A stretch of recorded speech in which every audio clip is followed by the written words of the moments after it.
একটা মানুষের লাইফে জন্ম থেকে দুজন করে এঞ্জেল থাকে। গার্ডেন এঞ্জেল, এটা আমার খারাপ হতে পারে, এই প্রশ্নটা করলাম না। হ্যাঁ, সেটার অ্যান্সার কি আকাশিক আমাকে দেবে? না, আকাশিক হচ্ছে কোয়েশ্চেন তুমি যেরকম করবে সেই রকমই তোমাকে আনসার দেবে। আচ্ছা, যেমন আমি বলি, ক্লায়েন্টের উপর কোনো ব্ল্যাক ম্যাজিক রয়েছে সেটা বোঝা যায়? আর এই বছর তো মানুষের অনেক সম্পর্ক এমনি ভাঙছে, সত্যিটা সামনে আসছে। সত্যি সামনে আসছে, মুখোশ খুলে যাচ্ছে। এই যে যাদের জন্মদাগ থাকে সেটা কি পাস্ট লাইফ থেকে কানেক্টেড?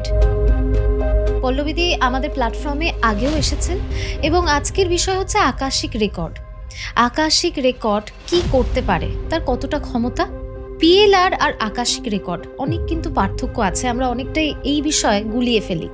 ইভেন পল্লবীদি নিজের জার্নি নিয়েও এই টপিকে আজকে আমাদের পডকাস্ট হয়েছে। তো আর বেশি দেরি না করে আপনারা পডকাস্ট দেখতে থাকুন।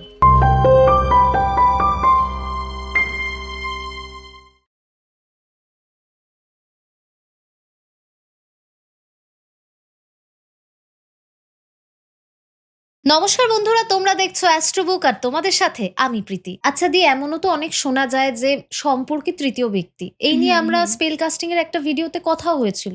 তো এরকম কোনো ক্লায়েন্ট কি আকাশিকের ক্ষেত্রে তোমার কাছে এসেছে? একটু জানতে চাইবো। দেখো, আকাশিকের ওরকম তো থাকেই, মানে এখন ধরো মানে স্পেল কাস্টিং এর ম্যাক্সিমাম বা আকাশিকের ম্যাক্সিমাম কেসগুলো এর উপরেই আসে, ব্ল্যাক ম্যাজিক অথবা থার্ড পার্টি, এগুলোই। হ্যাঁ, এগুলো মেন। এবার আমি তোমাকে একটা মানে স্টোরি বলি আর কি, মানে এই কিছুদিনেরই ঘটনা বলছি। আমি অন্য কোনো একটা পডকাস্টে, অন্য কোথাও মানে কোনো সময় আর কি একটা জিনিস শেয়ার করেছিলাম যে একটা মানুষের লাইফে জন্ম থেকে দুজন করে এঞ্জেল থাকে তার লাইফে, মানে গার্ডেন এঞ্জেল দুজন করে থাকে, মানে জন্ম থেকেই তার সাথে তারা মানে তাকে তারা সাপোর্ট করে। মানুষ তাকে বুঝতে পারে না বা তাকে ইনভোক করতে পারে না, সেটা আলাদা ব্যাপার, কিন্তু থাকে।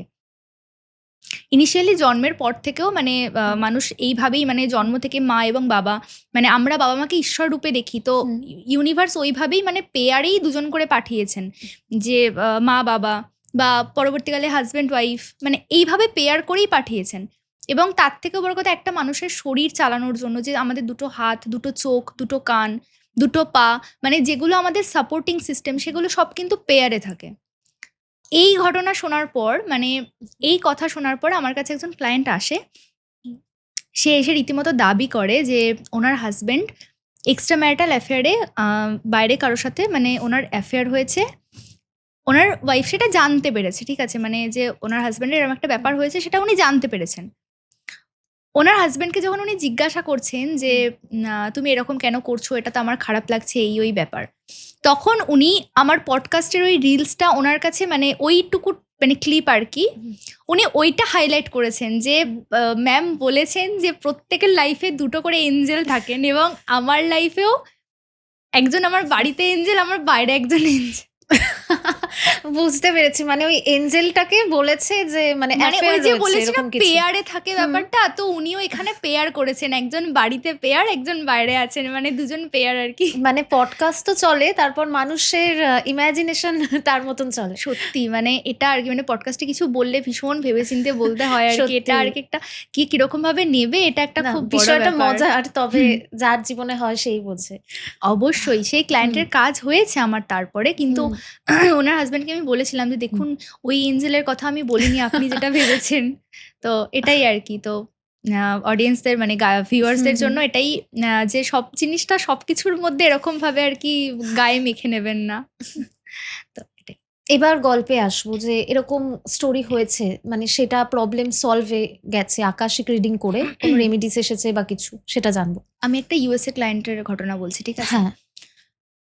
ইউএসএ ক্লায়েন্ট ছিল, মানে উনি প্রবাসী বাঙালি, মানে উনি থাকেন ইউএসএতে আর কি, উনি বাঙালি ভিউয়ার আমাদের।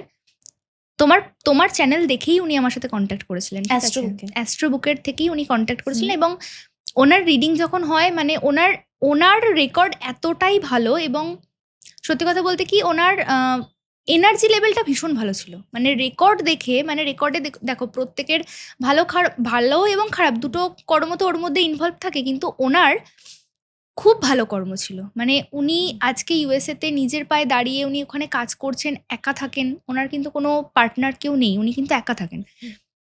ওনার কিন্তু কোনো রকম মানে কোনো জায়গায় কিন্তু কোনো প্রবলেম নেই যে আমার কোনো একটা কিছু আমার লাইফে মানে মিসিং আছে, কিচ্ছু না, উনি কিন্তু ফুলফিলড। এবং উনি এক্স্যাক্টলি যে প্রবলেমটা আমার কাছে নিয়ে আসেন সেটা ওনার রেকর্ড দেখে ওনাকে বলা হয় সব কিছু, মানে ওনার রেমেডি ফেমেডি সবটাই দেওয়া হয়। উনি খুব ভালো ফলো করেন। উনি যখন ফলো করেন, ফলো করার সময় রেমেডি ফলো করার সময় ওনার কিছু বাধা আসছে। বুঝতে পেরেছো যে আমি ম্যাডাম এটা এটা বলেছেন, আমি প্রত্যেকদিন সকালবেলা উঠে এটা এটা করব, কিন্তু ঠিক করতে যাব সেই সময় কিছু একটা প্রবলেম হচ্ছে। সাপোজ ধরো আমি সল্ট ওয়াটার বাথ বলেছি, সে প্রত্যেকদিন ওই সল্টটা বাথরুমে নিয়ে যেতেই ভুলে যায়, এক্স্যাক্ট ওই টাইমে সল্ট নিয়ে যেতেই ভুলে যায়। ঠিক আছে, মানে রোজ ভাবে যে আজকে হয়ে যাক, ঠিক আছে কাল থেকে নিয়ে যাব। এই করতে করতে তার ডিলেমা হচ্ছে। আরও বেশ কিছু তাকে প্র্যাকটিসের কথা বলা হয়েছিল বা আরও কিছু জিনিস তাকে গাইডেন্স দেওয়া হয়েছিল, সেগুলো করতে গিয়ে তার প্রবলেম হচ্ছে, করতে পারছে না। সে আবার আমার সাথে কন্ট্যাক্ট করে যে ম্যাডাম আমার তো রেকর্ডে কোনো প্রবলেম ছিল না, তো আপনি আমাকে আরও আপলিফটের জন্য যে রেমেডিগুলো দিয়েছিলেন সেগুলো আমি করছি, মানে করার চেষ্টা করছি, কিন্তু যতবার করতে যাচ্ছি আমি প্রবলেমে পড়ছি। তখন ওনার বাড়ির আকাশিক রিডিংটা চেক করা হয়। ঠিক আছে, যখন ওনার বাড়ির আকাশিক রিডিং আমি চেক করি, তখন উনি যে মানে ওনার যে বেডরুম ছিল, তুমি জানো সেই বেডরুমের মধ্যে ৩ জন এন্টিটি ছিল। ৩ জন এন্টিটি। মানে ওনাকে শুধু যে ওনার মানে যে প্রবলেমটা নিয়ে উনি আমার সাথে কনসাল্ট করেছিলেন, শুধু যে সেই প্রবলেমটা দিচ্ছিলেন তা কিন্তু না, ওনাকে ফিজিক্যাল প্রবলেমও দিচ্ছিলেন। মানে ওই এন্টিটিগুলোর জন্য ওনার ফিজিক্যাল প্রবলেমও হচ্ছিল। রেমেডিগুলো ওই কারণেই দেওয়া হয়েছিল, কিন্তু রেমেডি করতে গিয়ে এত বাধা পেয়েছেন ওনার আকাশিক, মানে বাড়ির আকাশিক দেখার পর তখন দেখলাম যে হ্যাঁ এখানে এখানে প্রবলেম আছে। তাদের তাদের মানে ৩ জনের মধ্যে ২ জনকে রিকোয়েস্ট করে তাদেরকে চলে যেতে বলে তারা মানে রিকোয়েস্টটা রেখেছিল, পরে তারা চলেও গেছিল। কিন্তু আরেকজন যে ছিল সে কিন্তু বাড়ি থেকে যায়নি, সে নিজেই বলেছিল আমি যাবো না এই জায়গাটা থেকে। বুঝতে পেরেছো, মানে আকাশিক থেকে মানে তুমি যা যা কিছু প্রবলেম আছে তোমার লাইফে, মানে হতে হতে কাজ হচ্ছে না, আচ্ছা। হওয়া কাজ মানে হওয়ার পরেও আমার প্রফিট এলো না, হুম। এই ধরনের কিছু কিছু প্রবলেম না, এরকম ধরনের কেস থাকে বাড়ির, মানে ধরো বাড়ির মধ্যে কোনো প্রবলেম আছে যেটা হয়তো তার নিজের রেকর্ডে নেই, বাট বাড়ির মধ্যে প্রবলেম আছে। আচ্ছা, ধরো দি আমি তোমার একজন ক্লায়েন্ট, আমি তোমার কাছে আকাশিক করতে এসেছি। এবার আমি তো জানি না আমার ইন ফিউচার কি প্রবলেম আসতে হ্যাঁ, পারে। হ্যাঁ, এবার আমি হ্যাঁ। তোমাকে নর্মাল প্রশ্ন করছি যে আমার এই বিষয়গুলো জানার। এবার সেক্ষেত্রে আমার যদি আমার প্রশ্নের মধ্যে যদি আমার মানে যেটা আমার খারাপ হতে পারে সেটা আমি ধরো সেই প্রশ্নটা করলাম না, হ্যাঁ, সেটার অ্যান্সার কি আকাশিক আমাকে দেবে? না, আকাশিক হচ্ছে কোয়েশ্চেন তুমি যেরকম করবে সেই রকমই তোমাকে আনসার দেবে। আচ্ছা। যেমন আমি বলি, আমি তোমাকে একটা ছোট্ট এক্সাম্পল দিই। অনেকে না মানে ভাবে যে আকাশিক মানে হয়তো আকাশিক বইটা খুললাম মানে পাতা যেরকম বই পড়ে লোকে আমরা সেরকম পড়তে পারবো, সেটা কিন্তু না। এটা একটা মেটাফিজিক্যাল ওয়ার্ল্ড, তো এখানে ধরো তুমি যেরকম এনার্জি নিতে যাচ্ছ তুমি সেই এনার্জিটা পাবে। সেটা তুমি ভিজুয়াল ফর্মেই পাও, তোমার সেন্সেই পাও, বা তুমি তোমার টেস্টে পাও, বা তোমার স্মেলে পাও, যাতেই পাও, কিন্তু তুমি পাবে।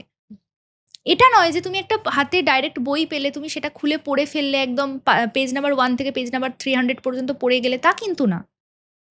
বুঝতে পেরেছো, ওটা তোমার কর্মের বুক, ফলে তুমি যে কর্মের জন্য গেছো সেটাই শুধু তুমি সেখানে দেখতে পাবে, এটাই। আরেকটা ব্যাপার, একটা মিসকনসেপশন আছে মানুষের মধ্যে যে রেকর্ড কখনো চেঞ্জ হয় কিনা। আজকে আমি একটা প্রেডিকশন করলাম, এক্স্যাক্ট সেই প্রেডিকশনটা কি চেঞ্জ হয়ে যেতে পারে? হয়তো কেউ বললো যে আমি অমুক একটা অফিসে চাকরি পেতে চাই, তো আমি কি ওই অফিসে চাকরিটা পাবো? দেখো তার এনার্জি অনুযায়ী, তার রেকর্ড অনুযায়ী হয়তো সেখানে আমাকে ইয়েস এলো বা নো এলো, আমি ধরছি হ্যাঁ বা না কিছু তো একটা আসবে, এলো। তাহলে 6 মাস পর সে ওই কোম্পানিতে চাকরি করছে বা চাকরি করছে না, বা অন্য কোনো ভালো কোম্পানিতে পেলো। এবার তখন অনেকে আছে প্রশ্ন করতে পারে যে তাহলে রেকর্ডে যে এসেছিল ওই কোম্পানিতে আমি চাকরি করবো, তাহলে কেন আমি করলাম না, কেন আমি অন্য জায়গায় চাকরি করতে গেলাম? বুঝতে পেরেছো, আমি একটা জিনিস সবাইকে বলতে চাই, মানুষের ধরো আজ রাতে যখন মানুষ শুচ্ছে অ্যালার্ম দিয়ে ফোনে, সে পরের দিন সকালে উঠে কি কি কাজ করবে সেগুলো সে ভেবে শোয়, কিন্তু সকালবেলা উঠে এক্স্যাক্ট পরপর কি করতে পারে? পারে না তো। কোথাও চেঞ্জ হয়, কোথাও নতুন জিনিস অ্যাড হয়, কোথাও তার প্ল্যান মাফিক কিছু কাজ হয়। রেকর্ড হচ্ছে তাই, তোমার এনার্জি আমি দেখছি। এটা কোনো এমন জিনিস না যে কোনো ম্যাজিক্যাল বুক বা এখানে যা বলবো সেটাই একদম অক্ষরে অক্ষরে হয়েই যাবে বা হবেই না, এরকম কিন্তু না। তোমার এনার্জি যেমন থাকবে এটা কিন্তু রিড সেরকম ভাবেই আসে। 90% অ্যাকিউরেসি দেবে। যদি তুমি স্টেবল হও তাহলে তোমার এনার্জি স্টেবল থাকবে, তোমার রেকর্ডও সেম থাকবে। এরকম ঘটনা ঘটেছে, রেকর্ড ওপেন করেছি, রেকর্ড দেখেছি, তার 2 থেকে 3 বছরের পর সেই ব্যক্তিটা সুইসাইড করেছে। আচ্ছা, তখন রেকর্ডে সেটা আসেনি? আসে না তো, কেননা সুইসাইড তো ধরো একটা মানুষের নিজস্ব choice, free will. Free will. মানে সুইসাইড কোনো সময় কোনো গ্রন্থ বলো, কোনো চার্ট বলো, নিউমারোলজি, অ্যাস্ট্রোলজি কোনো জায়গায় কিন্তু এই ব্যক্তিটা সুইসাইড করবে এটা কিন্তু লেখা থাকে লেখা না। থাকে না। অ্যাস্ট্রোলজাররা প্রেডিক্ট করে দেয় যে এনার এই পজিশন আছে গ্রহের, ফলে ওনার কিন্তু সুইসাইডাল থটস আসতে পারে বা উনি কিন্তু কোনো বিপদ ওনার কিন্তু আসতে পারে। ঠিক আছে, কিন্তু এই ব্যক্তিটা যে সুইসাইডই করবে সেটা কিন্তু কোথাও মানে কোনো জায়গাতেই কিন্তু দেওয়া থাকে না। ইভেন আমাদের আকাশিকে না ডেট সেটা কি? মানে ডেট অফ ডেথ আচ্ছা। প্রেডিক্ট কিন্তু করা যায়। হুম।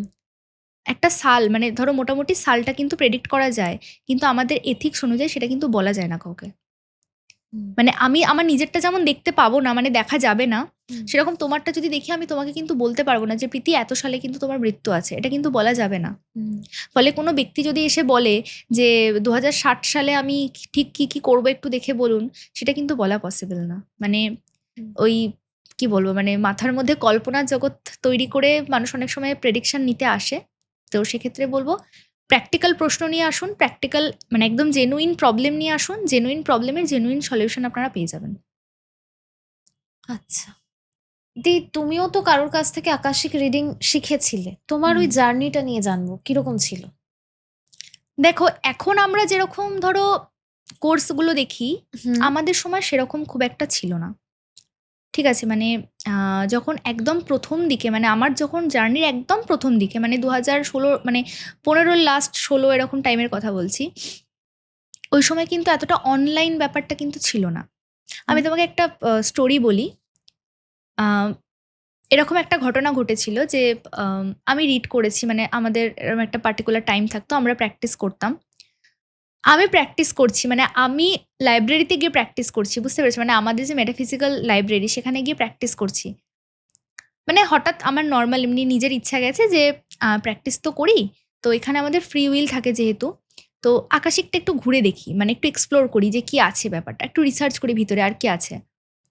সেই সময় আমি ঠিক আমার পাশের টেবিলে একজনকে আমি বসে থাকতে দেখি, বুঝেছো তো? মানে ওনাকেও আমি রীতিমতো কোনো কাজ করতে বা কারো রিড করতে হোক বা ওনার নিজস্ব কোনো সিদ্ধি সাধনা যাই হোক, ওনাকে আমি দেখি সেই জায়গায় উনি বসে আছেন। মানে তুমি যখন ট্রান্সে গেছো? আমি যখন গেছি সেখানে দেখছি যে আমার এক্স্যাক্ট যে টেবিলটা তার পাশে কেউ মানে একজন বসে একটু আছেন। দূরে একজন বসে আছেন।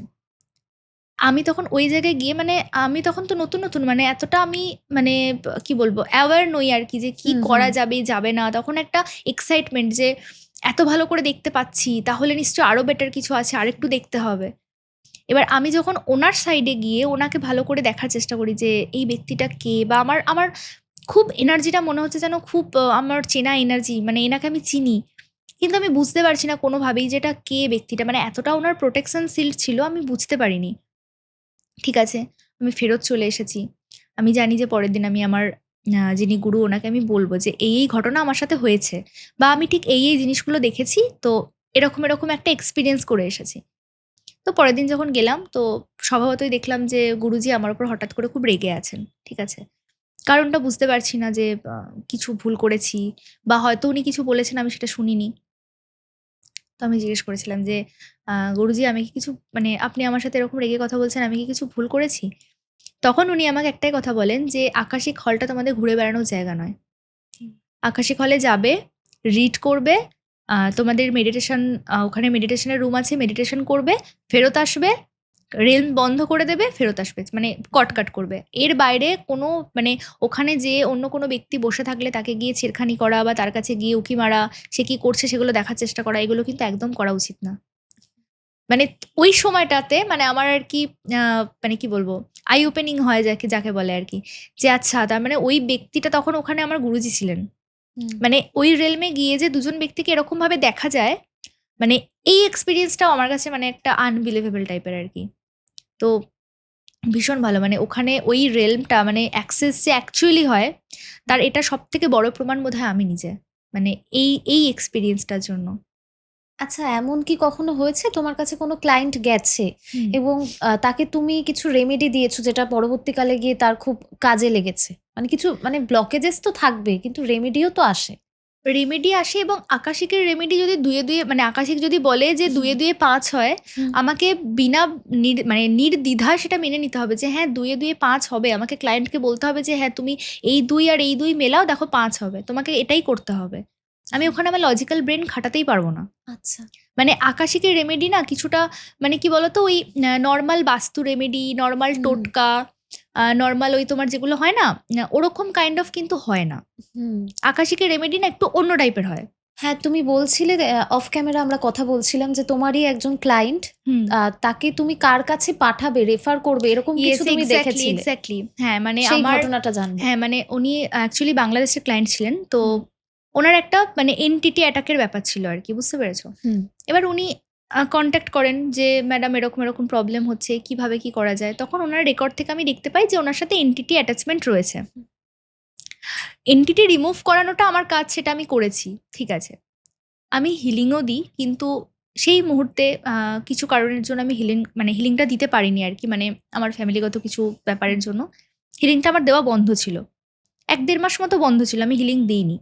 তো সেই সময় ওই ক্লায়েন্ট আসে। ফলে আমি তখন আকাশিকে ওনার কাছ থেকেই গাইডেন্স নিই, আমার যিনি মাস্টার্স, যে আমার এই যে ক্লায়েন্ট এনার হিলিং এর প্রয়োজন।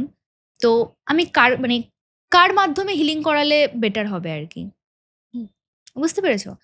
এবার তখন ক্লায়েন্টও যথারীতি জিজ্ঞেস করে যে, "ম্যাডাম আপনাদের এই ফিল্ডে তো অনেকেই আছেন, তো একটু কাউকে সাজেস্ট করে দিন।" তো আমাদেরই পরিচিত একজন মুখ, যাই হোক। তো হুম। ওনার রেফারেন্স আসে এবং আমি তখন ওনাকে বলি যে, "আপনি ওনার কাছে যান। উনি হিলিং দেন এবং ওনার কাছে গেলে আপনার আল্টিমেটলি কিওরটা হয়েই যাবে।" তো হ্যাঁ, আকাশিকে দেখায়। মানে আমি কাজ করছি মানে যে পুরো যা কাজ করি সব আমাকেই করে ফেলতে হবে এরকম কিছুই ব্যাপার নেই। আকাশিক জানে যে কার হাত দিয়ে কার জন্য কাজ হবে, আকাশিক জানে। কোনো ক্লায়েন্টের উপর কোনো ব্ল্যাক ম্যাজিক রয়েছে হুম, সেটা হুম। বোঝা যায়? হ্যাঁ, ব্ল্যাক এমন ম্যাজিক। কিছু ঘটনা এসেছে তোমার কাছে? দেখো এরকম তো এখন বলছি না, এখন এই থার্ড পার্টি, হুম। ব্ল্যাক ম্যাজিক হুম। এইগুলো হচ্ছে হট টপিক। হুম। প্রত্যেকটা মানে ম্যাক্সিমাম মানুষের, ইভেন যার কোনো ব্ল্যাক ম্যাজিক নেই সেও ফিল করছে যে ম্যাডাম মনে হয় আমার উপর কিছু একটা করা আছে। তাই আমার এই প্রবলেমগুলো মানে ওই মানে মেবির ওপর দিয়ে চলে যাচ্ছে। মানে এখন ওই সিম্পটমস অনেকে জেনে গেছে যে ব্ল্যাক ম্যাজিকের এই সিম্পটমস। হুম। তাই নরমাল সিম্পটমস হলেও ভাবছে যে আমার উপর কেউ বোধহয় ব্ল্যাক ম্যাজিক করেছে। মানে ওই মনে হয় করতে আরো বেশি করে অ্যাট্রাক্ট করে ফেলছে।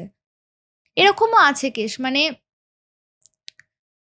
নিজের দাদা, একই বাড়িতে ২ ভাই থেকেছে। নিজের দাদা হুম।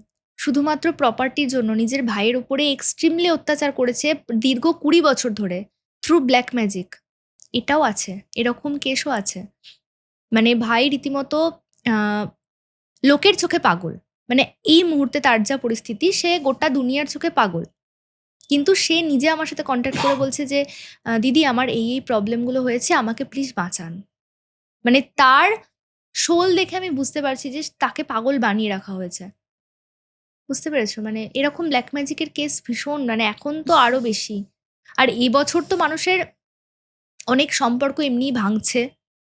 সত্যিটা সামনে আসছে। সত্যি সামনে আসছে, মুখোশ খুলে যাচ্ছে, রেড হ্যান্ডেড ধরা পড়ছে অন্যের কাছে, সম্পর্ক ভেঙে যাচ্ছে, বিয়ে ভেঙে যাচ্ছে, নতুন করে রিলেশনশিপ হচ্ছে। মানে এই বছরটা না মানে চারিদিকে তাবাহি মেছে আছে যাকে বলে আরকি। মানে সব দিক থেকে মানে যা হবে ভাই, হয় ডান দিক না হলে বাঁ দিক। মাঝখানে কোনো জায়গা নেই। এরকম একটা ব্যাপার চলছে।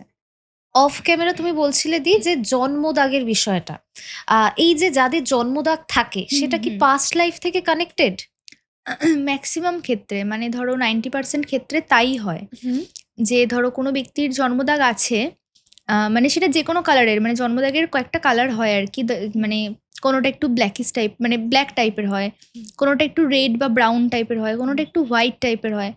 তো কালার যাই হোক, কিন্তু জন্মদাগ যার থাকে আরকি, পাস্ট লাইফ থেকে সেটা মানে মেক্সিমাম ক্ষেত্রে ক্যারি করে। এমন কিছু স্টোরি যেখানে জন্মদাগের সাথে কোনো হ্যাঁ, গল্প হ্যাঁ, রয়েছে? আমি বলছি। এরকমই আমার একজন ক্লায়েন্ট এসছিলেন আরকি। ওনার কোমরে, মানে কোমরের সাইডে আরকি একটা জন্মদাগ আছে। আচ্ছা। এটা কিন্তু উনি আমাকে ১ম এ বলেননি। এটা বলার কথাও না। কোনো হুম। ক্লায়েন্ট এসে কেনই বা বলবে যে আমার শরীরে জন্মদাগ আছে। এটা নিয়ে কোনো প্রশ্নই ওঠেনি আরকি। ওনার অ্যাকচুয়ালি আমি অন্য রিড করছিলাম, মানে পাস্ট লাইফ রিড হচ্ছিল আর কি, মানে অন্য কোয়েশ্চেন ছিল সেখানে। কোয়েশ্চেনের আনসার নিতে গিয়ে আমি যখন দেখি যে উনি ওনারই এক বন্ধুর হাতে, মানে ওনারই এক বন্ধুর হাতে ওনার মার্ডার হচ্ছে ভীষণ মৃত্যু। বাজেভাবে। আচ্ছা। খুব বাজেভাবে, মানে খুব প্যাথেটিকভাবে লাইফটা এন্ড হচ্ছে। হুম। এবং আমি তখন ওনাকে সামহাও এভাবে জিজ্ঞাসা করি, মানে আমি তো জন্মদাগ নিয়ে ডাইরেক্টলি ব্যাপারটা নয়। হুম। আমি ওনাকে বলেছি এরকম, দেখুন আপনার এই যে প্রবলেমগুলো আসছে, বা আপনি যে ওই ব্যক্তিটাকে কোনোভাবেই মানে চোখে দেখলেই যে আপনার ওকে শত্রু মনে হচ্ছে, তো ওনার সাথে আপনার এরকম একটা কার্মিক এনার্জি আসছে, বা এই জিনিসটা আমি দেখতে পাচ্ছি যে উনি কোনো মানে ওনার হাতে খুব ধারালো একটা অস্ত্র আছে এবং উনি বারবার আপনার কোমরের এই সাইডটাতে আপনাকে আঘাত করছে। তো আপনি কি কোমরের এই দিকটা কোনো ব্যথা বা যন্ত্রণা এগুলো কি কিছু ফিল করেন? তখন উনি বলছে যে, "ম্যাডাম, যন্ত্রণা বা ব্যথা আমি কিছুই ফিল করি না। কিন্তু আপনি শুনলে হয়তো অবাক হয়ে যাবেন, আমার কোমরের এই সাইডে একটা এত বড় লম্বা একটা জন্ম দাগ আছে।" আচ্ছা। তখন বোঝা যায় মানে আমি যখন ওকে বলি, মানে আমি যখন যেটা দেখছি সেটা যখন ওনাকে যখন আমি বলি হুম। যে আমি ঠিক এইভাবে দেখছি, বা জিনিসটা মানে যেটা দিয়ে আর কি ওকে মানে হত্যাটা করা হচ্ছে, সেই জিনিসটা যখন, সেই অবজেক্ট যখন এতটা বা এরকম টাইপের তার ধার রয়েছে, তখন উনি কিন্তু ওনার জন্মদাগটার সাথে মিলিয়ে এসে কিন্তু উনি আমাকে বলেন যে এক্স্যাক্টলি আমার জন্মদাগটা কিন্তু ওই রকমই আছে। মানে জন্মদাগ অনেকটাই, মানে অনেকের ক্ষেত্রেই, মানে 90% ক্ষেত্রে মানে পাস্ট থেকে কিন্তু ক্যারি করে। হয় কোনো আঘাত হুম। যেটা পুরোপুরি হিল হয়নি, তার হুম। ক্ষত চিহ্নটা রয়ে গেছে হুম। বা দাগটা রয়ে গেছে, সেই হিসেবে সে ক্যারি করছে। অথবা শরীরে কোথাও কাটা দাগ, জন্ম থেকে কোথাও কাটা দাগ। অনেকের দেখবেন নাকে কাটা দাগ থাকে, হুম। এই জায়গাটা অনেকের কাটা দাগ থাকে। হ্যাঁ, হ্যাঁ। হাতে, আমারই একজন পায়ে ফ্রেন্ড রয়েছে যার এর মাথার এই জায়গাটা না একটা দাগ, জন্ম দাগ থাকে। কাটা এটা দাগ। কিন্তু জন্ম দাগ, মানে এটা কিন্তু হ্যাঁ। জন্মানোর পর কোনো অ্যাক্সিডেন্টাল কারণে না, হয়ে না, গেল না। তা না। যেটা জন্ম দাগ সেটা কিন্তু ওই আগে থেকেই সে ক্যারি করে। আচ্ছা, মানে এটা বেশিরভাগ ক্ষেত্রেই যে আগের জন্মে তার মৃত্যুটা কিরম হয়েছিল সেটা কি বোঝা যায়? বোঝা যায়, বোঝা যায়, আচ্ছা। বোঝা যায়। মানে আকাশিক রিডে গেলে পুরো দেখা যায় যে এটা কিন্তু কারণটা সবারই কি। তো মৃত্যু এরকমভাবে হতে পারে। কিন্তু সবাই তো আর জন্ম দাগ নিয়ে জন্মায় না। তাহলে না, এই জিনিসটা কেন হয়? মানে সবার এরকমভাবে মৃত্যু হতে পারে মানে বুঝলাম না। না, আগের জন্মে মার্ডার হতে পারে বা কোনো আঘাত লেগে মৃত্যু হতে পারে। হ্যাঁ, হ্যাঁ। সবাই তো আর জন্ম দাগ নিয়ে না, না, জন্মাচ্ছে না, না। না। সবাই যে আমি কি বললাম যে হুম। যার ধরো সেই হিল ক্ষতটা হয়নি। হিল হয়নি। হুম। ধরো কারো কেউ ধরো হার্টে কোনো প্রবলেম ছিল। হুম। ঠিক আছে? সে মারা গেছে। নেক্সট লাইফ খুব তাড়াতাড়ি তার জন্ম হলো। সে ওই হার্টের ওই যে প্রবলেমটা ছিল সেটাকে সে পুরোপুরি মানে হিল করার টাইমটা পেল না। হুম। পরের লাইফে সে হার্টে ফুটো নিয়ে জন্মাচ্ছে। একটা বাচ্চা জন্মালো, তার হার্টে ফুটো। হ্যাঁ। একটা বাচ্চা জন্মালো, তার ডায়াবেটিস। একটা বাচ্চা জন্মাচ্ছে, তার একটা পা এক সাইডে বাঁকা। হুম। অনেক রকম প্রবলেম, হ্যাঁ, মেডিকেলি কিছু প্রবলেম তো থাকেই, সেটাও ঠিক কথাই। কিন্তু স্পিরিচুয়ালি তার যে অ্যাসপেক্ট সেটা হচ্ছে এটাই, যে ক্যারি করে, সোল ক্যারি করে। আচ্ছা। আমাদের কোনো গেস্টের সাথে যোগাযোগ করতে হলে বা প্রীতির সাথে যোগাযোগ করতে হলে নিচের দেওয়া নাম্বারে কল বা হোয়াটসঅ্যাপ করতেই পারেন। পডকাস্টের এই পার্ট এখানেই শেষ হচ্ছে। তবে আপনাদের যদি কোনো বক্তব্য থাকে সেটা কিন্তু কমেন্টে নিশ্চয়ই জানাবেন।